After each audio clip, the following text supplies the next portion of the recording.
Bom dia, meus amores! Vamos começar hoje com mais uma aula de História. E para isso, a gente vai relembrar a nossa aula passada. Você se recorda que nós falamos sobre a infraestrutura de uma cidade? Falando agora só das questões urbanas. Você se lembra o que significa infraestrutura? Então, só para lembrar você, eu vou ler a definição da palavra infraestrutura, falada na aula passada, na página 5. Nós já vimos essa aula, mas é só para a gente pegar esse fio e conectar com a nossa aula de hoje. Combinado? Se você não usou seu marca-texto, aproveita e faz aqui, ó, infraestrutura, no finalzinho da página 5, vamos ver a definição. A infraestrutura é um conjunto de elementos considerados necessários para o funcionamento de uma cidade. Por exemplo, a rede de esgotos, pavimentação das ruas, a eletricidade que deve chegar em todos os bairros, em todos os locais daquela cidade, a questão da água, que também precisa chegar nas residências e muitas outras situações. Na última aula, nós paramos nessa questão da eletricidade, como ela surgiu aqui no Brasil, mostrei para vocês o passo a passo, até que nós encerramos a aula falando como ela era produzida. Você se lembra? Das hidroelétricas. As hidroelétricas, elas estão lá na página 7, falando um pouquinho das usinas hidrelétricas, que é a junção da palavra hidro e elétrica, quer dizer, hidroágua, elétrica, que é a energia que é feita, fabricada pela eletricidade que vem do movimento das águas. Nós falamos um pouco sobre isso, mostrei imagem, mas eu vou parar minha fala aqui, porque eu quero mostrar, eu pesquisei, achei um vídeo bem legal para te mostrar como é que funciona uma usina hidrelétrica, como ela consegue, através do movimento das águas, gerar energia e fazer com que ela chegue até as nossas residências. Então eu vou te mostrar esse vídeo e já volto para a gente continuar com a nossa aula de hoje. Combinado? Como funciona uma usina hidrelétrica? O Zeca adora videogame e é o campeão entre os amigos. O pai do Zeca é escritor e trabalha em casa usando o laptop. A mãe do Zeca fica preocupada e sempre prepara um cafezinho para ele. Agora, você tem ideia que o videogame do Zeca, o laptop do pai do Zeca e a cafeteira da mãe do Zeca têm em comum? A energia elétrica. De onde ela vem? Pode-se conseguir energia elétrica de várias formas. Queima de petróleo, carvão ou gás, fissão nuclear. Até o movimento das águas de um rio é capaz de gerar eletricidade. É isso que faz uma usina hidrelétrica. A energia produzida em uma hidrelétrica é uma das mais limpas e seguras que existem. A emissão de poluentes é muito baixa, ao contrário do que acontece em usinas a óleo e carvão. Isso porque a matéria-prima utilizada para produzir energia é água, um combustível praticamente inesgotável. O processo não é assim tão difícil de entender. Olha só, depois de um estudo cuidadoso para não prejudicar o meio ambiente, a água do rio é represada por barragens. Elas controlam o nível da represa. Se chover muito, as comportas se abrem e dão vazão ao excesso de água. A água represada entra com grande pressão em um aqueduto e segue em direção às turbinas, que são as responsáveis pela geração de energia. A turbina é formada por pás. A água passa e gira essas pás, que presas em um eixo, acionam o gerador da usina, transformando energia mecânica em energia elétrica. O transformador aumenta a tensão da energia, permitindo que ela viaje pelos fios e chegue até as casas, prédios, escolas, lojas e até o videogame do Zeca, o laptop e a cafeteira dos pais dele. Mas você deve estar se perguntando, o que aconteceu com toda aquela água que moveu as pás das turbinas? A resposta é nada. 100% dela é devolvida ao rio com a mesma qualidade de antes e pode ser usada para consumo humano, processos industriais e até para abastecer outra usina hidrelétrica instalada mais à frente no curso do mesmo rio. O avô do Zeca, por exemplo, tem um sítio bem pertinho de uma usina hidrelétrica. E o Zeca nem imagina que a água que gera energia para o videogame funcionar é a mesma água que irriga a horta do avô dele. A Eletrobras está de olho em tudo isso e trabalha para impulsionar o desenvolvimento sustentável do Brasil, em harmonia com o meio ambiente, produzindo energia limpa para quem mais precisa. O Zeca, o pai do Zeca, a mãe do Zeca, o avô do Zeca e você.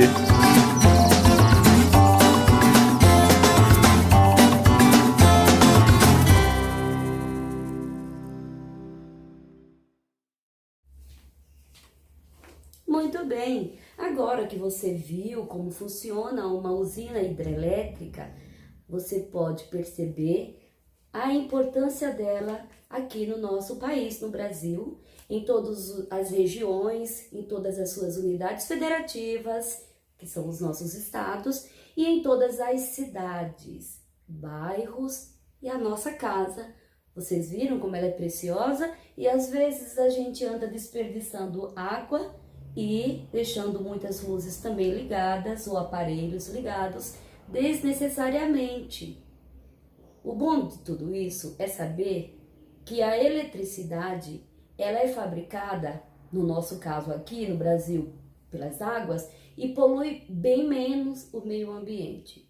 Mas existem já novas formas e descobertas mais naturais e mais econômicas para a produção de energia, como a energia eólica, vem dos ventos, como a energia solar e outras fontes aí de energias elétricas que podem ser produzidas no Brasil e no mundo de formas mais econômicas e que atingem cada vez menos o meio ambiente, beleza?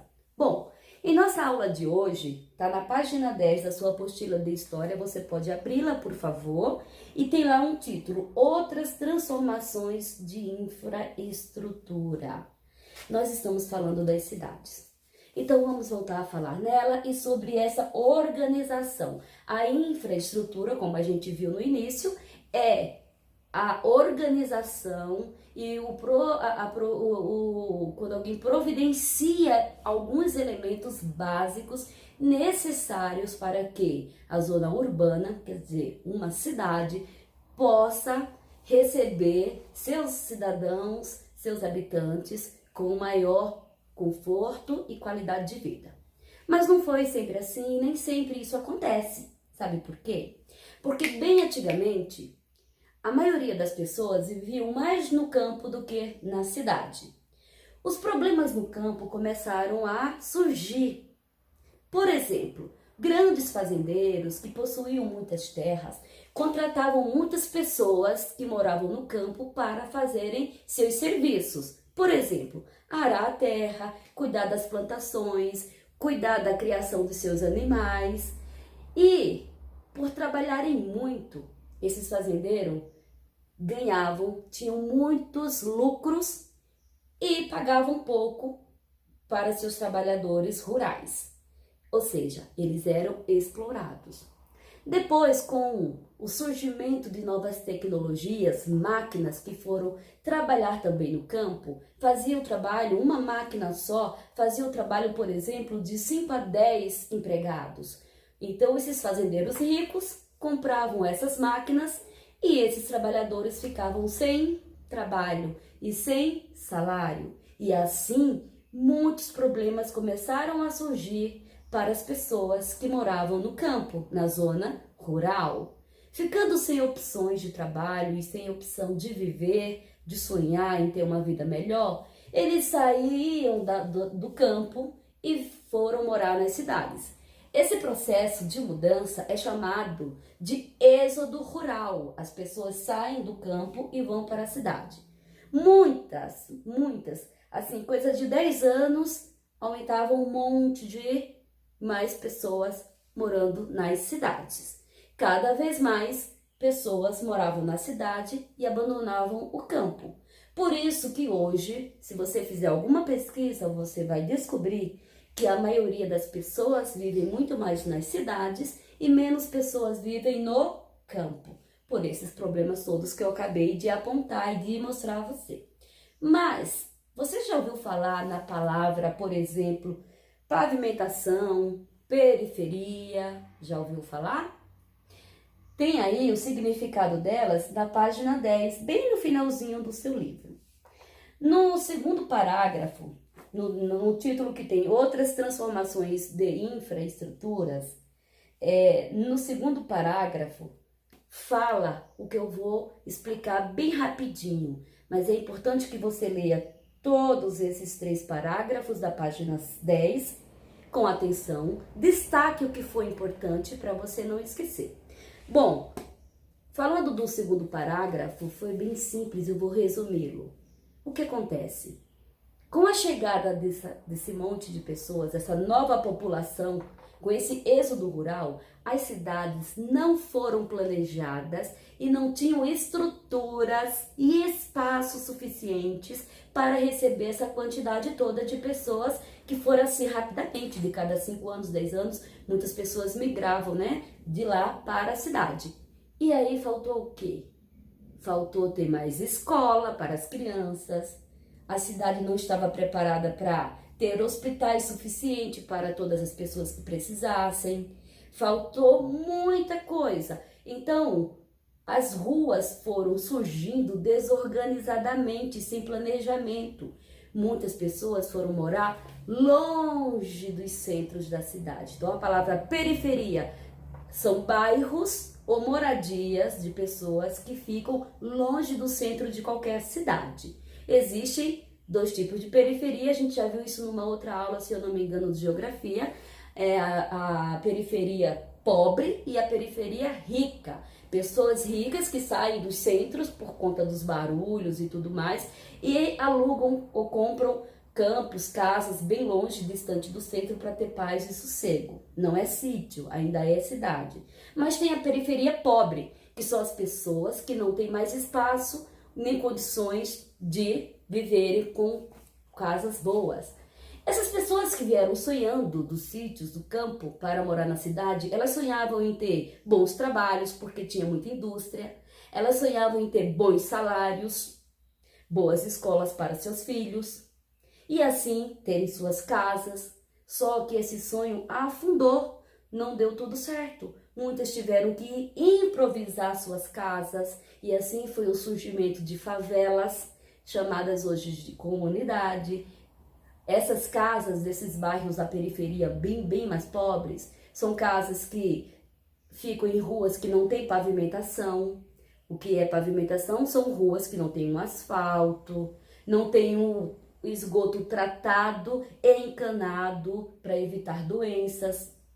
Não tem ali, às vezes, nem a água e nem a eletricidade chega direito nessas residências, tá? Então, essa periferia pobre, ela representa uma grande quantidade de pessoas que vivem nessa cidade. Muitas delas desempregadas, vão vender alguma coisa no farol ou no camelô, e elas fazem parte das pessoas autônomas ou que não têm um trabalho formal. Por exemplo, um vendedor que vende numa esquina ali, tem dia que ele vende bastante coisa, tem dia que ele não vende nada. Então dá para imaginar a qualidade de vida dessas pessoas? Outra informação importante, muitas dessas pessoas que saíram do campo para a cidade, elas não tiveram oportunidade de estudarem, porque trabalharam desde a infância.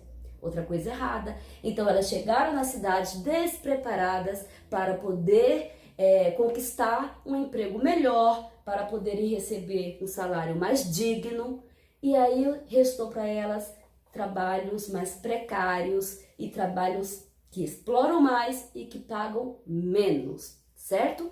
No finalzinho desse parágrafo, que é o último, na página 10, eu vou ler para você e você pode usar seu marca-texto aí. Essas obras que faltava, escola pública, delegacia, hospital, tudo isso, moradia, pavimentação. Então, essas obras da infraestrutura modificaram a paisagem dos locais das cidades. Por exemplo, com o desmatamento de vegetações para poder criar novos bairros, novas moradias, transformações de diversas áreas rurais e novos centros de cidades foram surgindo, e isso modificou a paisagem, como modificou o ambiente, o clima e muitas coisas mais. Muitos governantes se preocuparam, quer dizer, poucos governantes, né, se preocuparam em cuidar e começar a construir novos elementos para poder atender um pouco mais dessa população que cresceu assim, ó, repentinamente, ok? Eu vou deixar também para você agora um outro vídeo curtinho mostrando um pouco para você desses problemas que aconteceram nas cidades por falta, com esse êxodo rural vindo para a cidade, com falta desses elementos importantes, e já volto para encerrar nossa aula.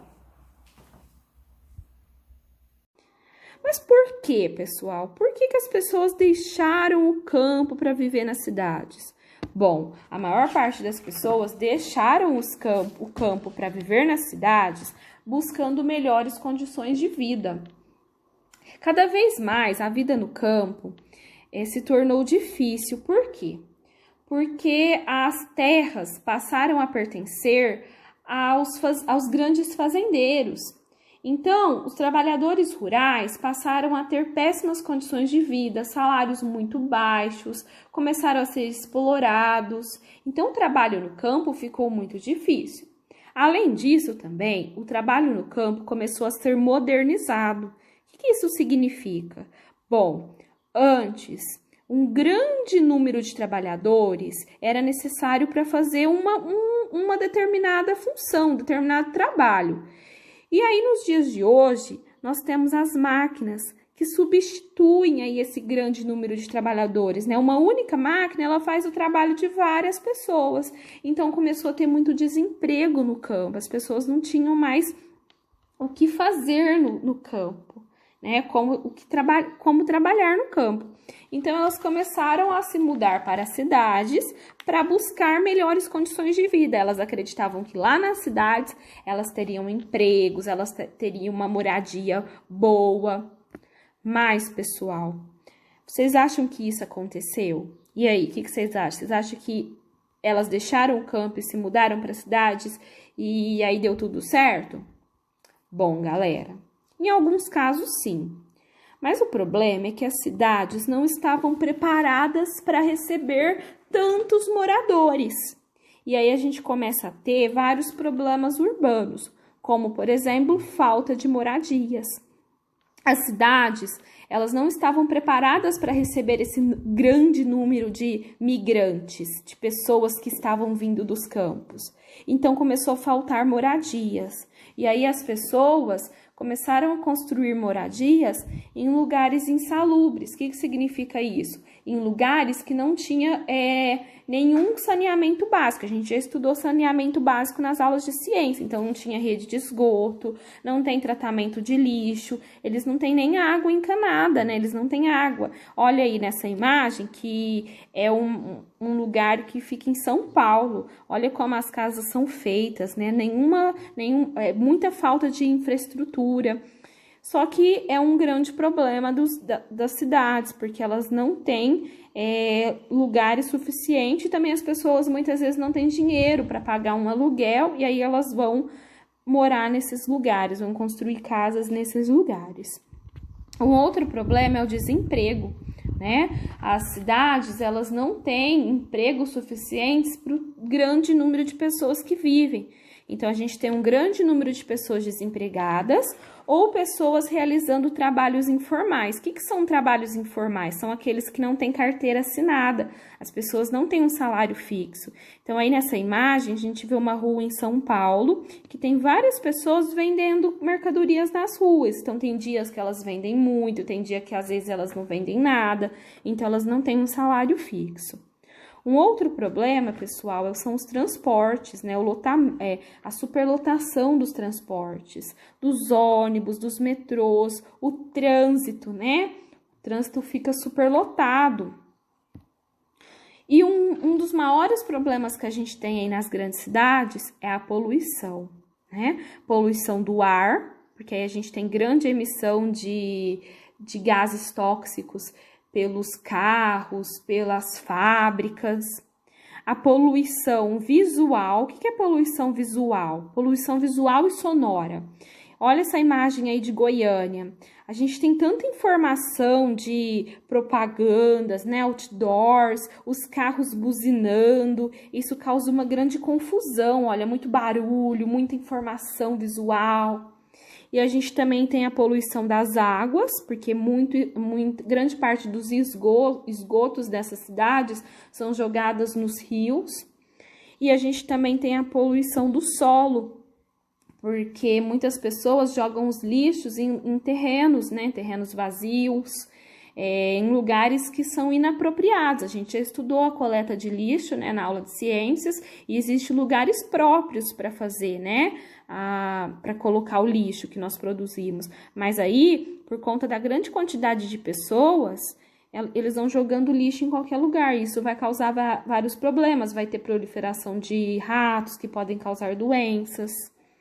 Então, esses são os problemas aí. Bom, com esse vídeo que você acabou de ver, ele exemplificou tudo que eu tinha falado antes. Mostrou para você as dificuldades da vida das pessoas que saíram do campo e tiveram que se adaptar a essa nova moradia sem muito conforto.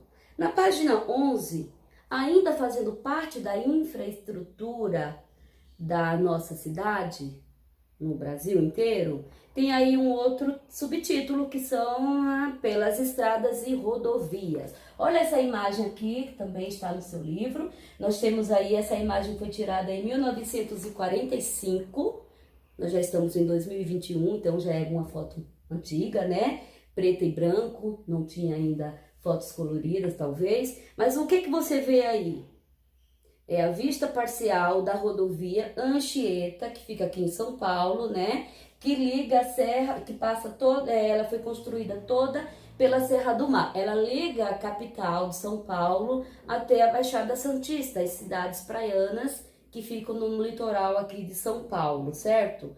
Bom, tem um parágrafo aí do lado, mostrando que a construção das estradas no Brasil foi construída já há mais de 100 anos. Gente, você se recorda que bem no comecinho do século, no comecinho da colonização do nosso país, depois do açúcar que era transportado por mulas, depois veio as plantações de café e assim vieram também as construções de ferrovias.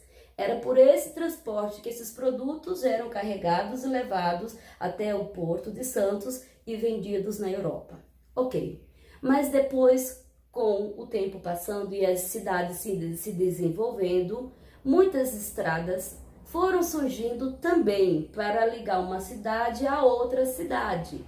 Muitas delas eram usadas apenas por pessoas que iam e vinham de um lugar para outro, porque deixou as famílias de um lugar, iam visitar, mudavam-se para outras cidades para trabalharem, enfim. Só que depois essas estradas foram se ampliando e foi necessário ser mais preparada, porque ela não só ficou apenas para o transporte de pessoas, mas também para o uso de automóveis como caminhões, que hoje conseguem fazer o transporte de muitos produtos de uma cidade para outra, de um estado para outro. Então, por conta dessa necessidade, surgiram mais estradas e rodovias.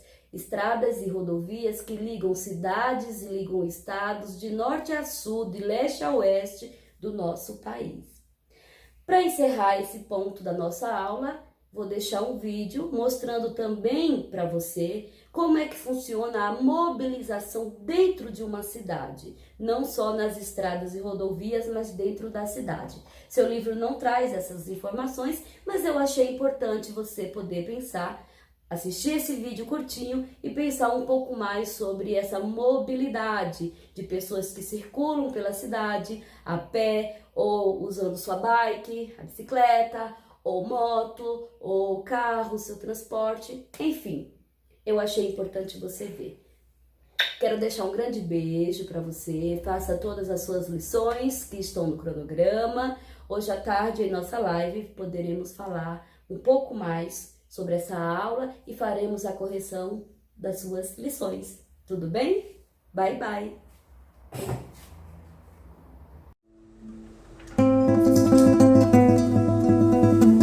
Quem vive em grandes cidades pode nunca ter ouvido falar, mas a sua vida é afetada totalmente pela mobilidade urbana. Mobilidade urbana? Mas o que é isso?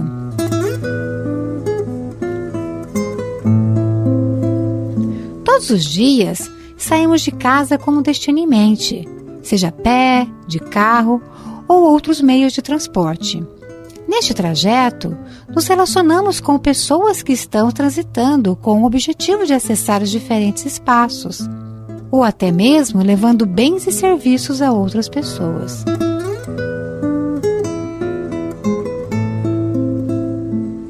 Para circular, usamos a infraestrutura que a cidade oferece, ou seja, pontos de ônibus, vias, calçadas, entre outros equipamentos. Assim, a mobilidade urbana diz respeito ao relacionamento de pessoas em circulação pela cidade. Além de ser um direito de todos, uma mobilidade de qualidade garante o acesso a outros direitos básicos, como educação, trabalho, saúde e lazer.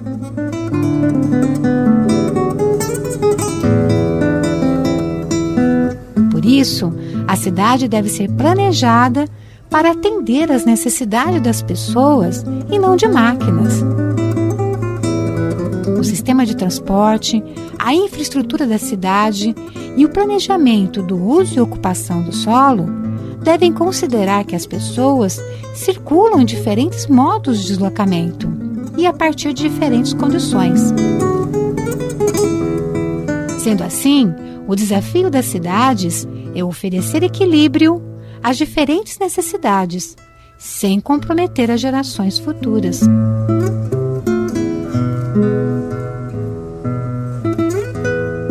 Damos a isso o nome de mobilidade urbana sustentável.